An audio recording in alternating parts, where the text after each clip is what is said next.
Hello friends, welcome back to my YouTube channel study media.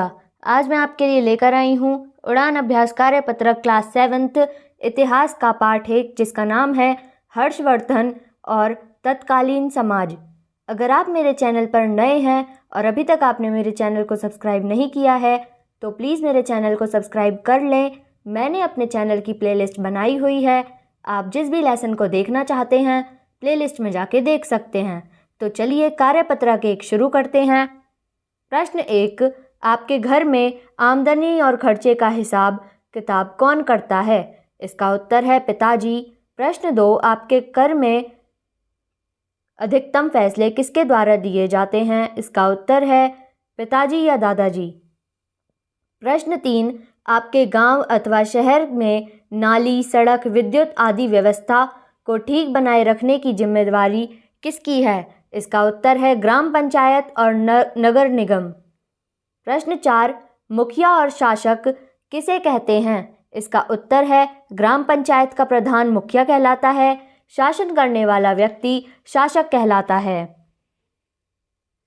प्रश्न 5, घर में और देश में मुखिया के न होने से लोगों पर क्या प्रभाव पड़ेगा? इसका उत्तर है रिश्तों को बांध कर रखने व घर को सही दिशा देना मुखिया का काम है। मुखिया के न होने पर घर व देश में अव्यवस्था होगी, कार्य प्रणाली अस्त व्यस्त हो जाएगी। कार्यपत्रक 2, नीचे दिए गए चार्ट में अपनी पसंद बताइए। मनपसंद खाने पीने की चीज़ों के नाम: बर्फी, जलेबी, आलू पूरी, खीर। मनपसंद व्यक्तियों के नाम: सुभाष चंद्र बोस, भगत सिंह। मनपसंद घूमने फिरने की जगह के नाम: शिमला, कश्मीर, मसूरी। प्रश्न 2, क्या उपरोक्त सभी पसंद एक ही स्थान पर आसानी से मिल जाती हैं? इसका उत्तर है नहीं। प्रश्न 3, अधिकांश राजा पड़ोसी राज्य पर आक्रमण करते हैं। इसका उत्तर है राजा अपने राज्य का विस्तार करने के लिए तथा लूटपाट की नीयत से पड़ोसी राज्य पर आक्रमण करते थे। प्रश्न 4, साम्राज्य विस्तार से आप क्या समझते हैं? इसका उत्तर है महत्वाकांक्षी शासक अपनी शक्ति और गौरव बढ़ाने के लिए पड़ोसी राष्ट्र पर आक्रमण पर साम्राज्य विस्तार करते थे। प्रश्न 5, घर में और देश में मुखिया के न होने से लोगों पर क्या प्रभाव पड़ेगा? इसका उत्तर है परिवार में बिखराव व देश में अराजकता। कार्यपत्रक 3, प्रश्न 1, आप इतिहास में कौन से राजा का अभिनय करना चाहोगे? इसका उत्तर है महाराणा प्रताप। प्रश्न 2, अपने द्वारा बताए राजा के रूप में बोले जाने वाले 3 वाक्य बताइए। पहला, प्रजा को सुखी रखना। दूसरा, धर्म का पालन करना। तीसरा, देश पर संकट के समय अपने प्राण तक दे देने की बात। कार्यपत्रक 4, नीचे दिए गए खाली स्थान में अपने पिता और माता की ओर से संबंधों का वंश वृक्ष बनाएं। सदस्य के साथ उस व्यक्ति का नाम भी लिखें।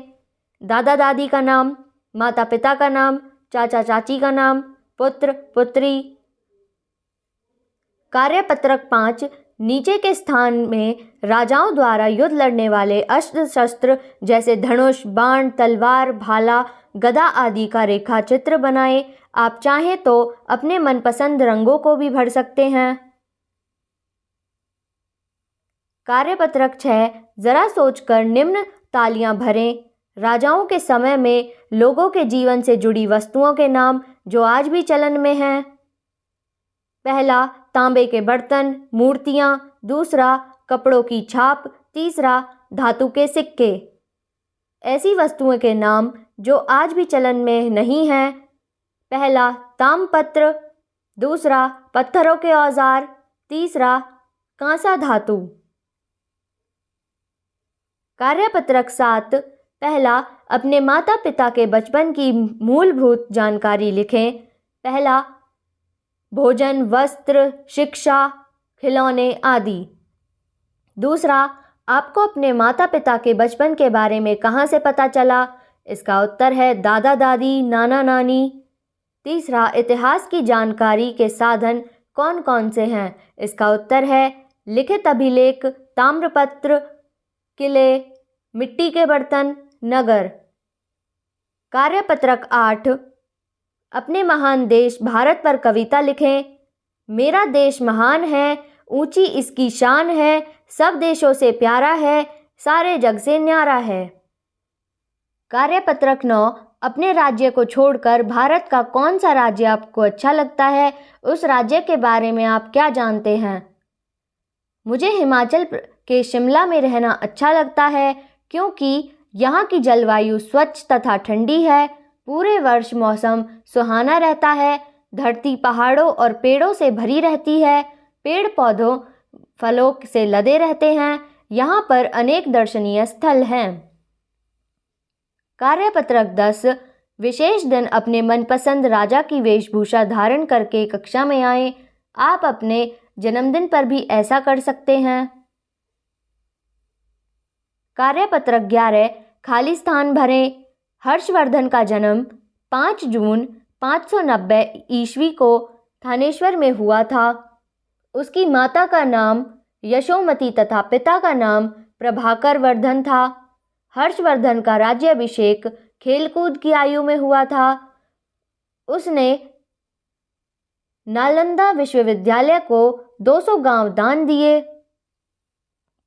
कार्यपत्रक 12, अपने शिक्षक, पुस्तक और गूगल की सहायता से कुरुक्षेत्र और आसपास के ऐतिहासिक स्थलों की फोटो सहित जानकारी लेकर अधिकतम स्थानों के नाम लिखें। इसका उत्तर है थानेसर, ज्योतिसर। कार्यपत्रक 13, हर्षवर्धन ने कौन कौन सी उपाधियां धारण की, नीचे लिखें। उसके प्रमुख मंत्रियों को कौन से नामों से पुकारा जाता था? पहला, उपाधियों के नाम परम भट्टागर तथा महाराधिराज। दूसरा, प्रमुख मंत्री के नाम अरुणाश्व। कार्यपत्रक 14, अपने पाठ में हर्षकालीन सामाजिक आर्थिक व्यवस्था के बारे में पढ़कर स्वयं प्रश्न बनाएं। कल्पना करें आप एक शिक्षक हैं और अब आप कौन कौन से प्रश्न पूछ सकते हैं। पहला, हर्षवर्धन ने बौद्ध धर्म अपनाने के बाद कौन कौन से 2 कार्य किए। दूसरा, उसका साम्राज्य कहाँ तक फैला था। तीसरा, हर्षवर्धन का जन्म कब और कहाँ हुआ था। चौथा, नालंदा विश्वविद्यालय को कितने गांव दान किए गए थे। कार्यपत्रक 15, अपनी पेंसिल, रबर, रंगों का प्रयोग करते हुए हैंडसम का चित्र बनाइए। चाहे तो गूगल की मदद भी ले सकते हैं। तो यहाँ ये वीडियो ख़त्म होती है। आपको ये वीडियो कैसी लगी मुझे कमेंट करके ज़रूर बताएं। अगली वीडियो में मैं आपको पाठ 2 दक्षिण राज्य करवाऊंगी। वीडियो को लाइक करें, शेयर करें और चैनल को सब्सक्राइब करना ना भूलें। Thank you.